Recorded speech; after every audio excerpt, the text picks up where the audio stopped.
What is going on, everybody? Lukey Boy here. Today we're going to be talking about fuck crystals and fuck avatars because it was something that I was talking about the other day. It was really interesting. Basically, if you had a fuck crystal, you could get a avatar for free. That's sort of what happened. So if you held this as of last Sunday, looking at the dates here, as of the 20th of March, you were able to then get an essence, which is like a ticket to mint a free fuck avatar. And I've been talking about this a couple of times this week. The reasons why I prefer to potentially sell just before the snapshot because of the unknown value of that fuck avatar that you'll get, that you claim. So I'll just run through quickly what happened here.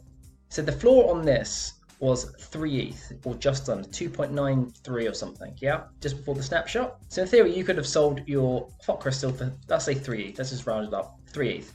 Well, now it's selling at 1.27. Yeah, so you've got a bit of a loss there, but you've gained a fuck avatar, which is currently in the form of an essence, which you can redeem to get the fuck avatar. And yes, it's great in theory because the price is going up as people want this to get the avatar. But for me, the best strategy is to sell at 3 ETH because you've got like tangible kind of values and sums on something. If I bought it for this price back in the day, like 2 months ago, then that's like a 1.7 ETH profit. Beautiful.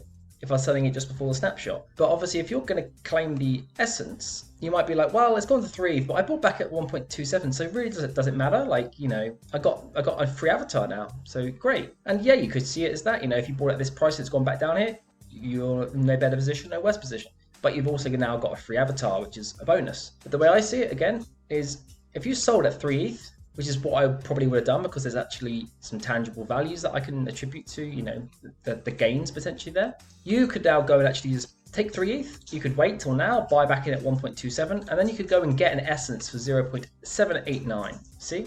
So you could now have a fuck crystal and an essence for about 2 ETH, maybe just a bit more than 2 ETH. And then you'll still have profit on top. You have almost an ETH left, or like 0.9, 0.85 ETH. So this value was unknown, and yes, this can fluctuate, but I found it now at this price. So if I wanted to buy, I could buy it. It's like, people were saying this could be 3 ETH. Well, yeah, it could be 3 ETH, but no one has a clue. No one knows. I don't know. You don't know. Let's see what happens. Doesn't mean it won't go there in the future, but I would rather take the tangible profits now and then wait to see what happens, because most probably this will fall back down. Yep, tick, that happened. It fell back down from 3 to 1.27.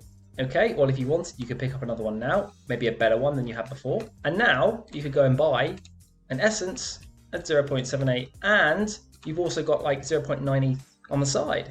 And yeah, that might not always be the case. It might be that this is 2 ETH and this stays at 1.8. And that, in theory is a beneficial outcome, but that's an unknown outcome because you don't know. But what I do know is that when this is at 3 ETH, I do already know that.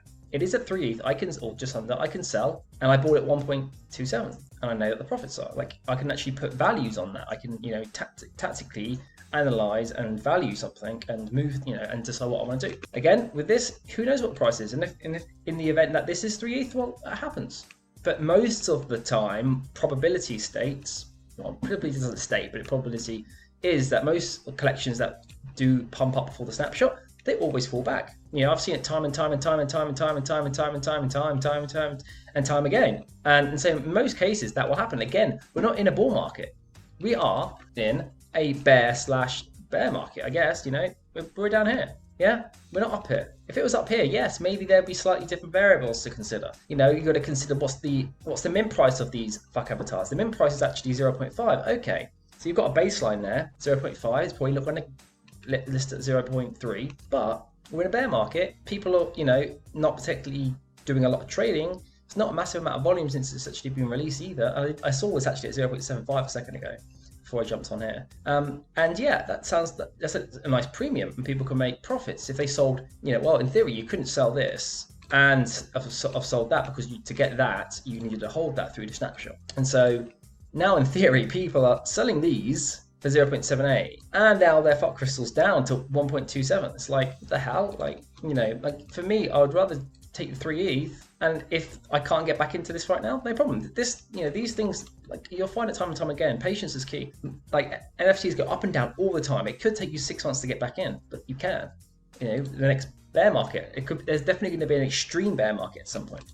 And there's going to be an extreme bear market, a extreme bull market, a prolonged bull market, a prolonged bear market. There's going to be all sorts of things that happen. And so there's always opportunity. And so for me, it was clear that you would sell your fuck avatar before the snapshot, because then you could just have your 3 ETH, you've locked in gains, you've locked in your profits, guaranteed, because you've got it in your wallet.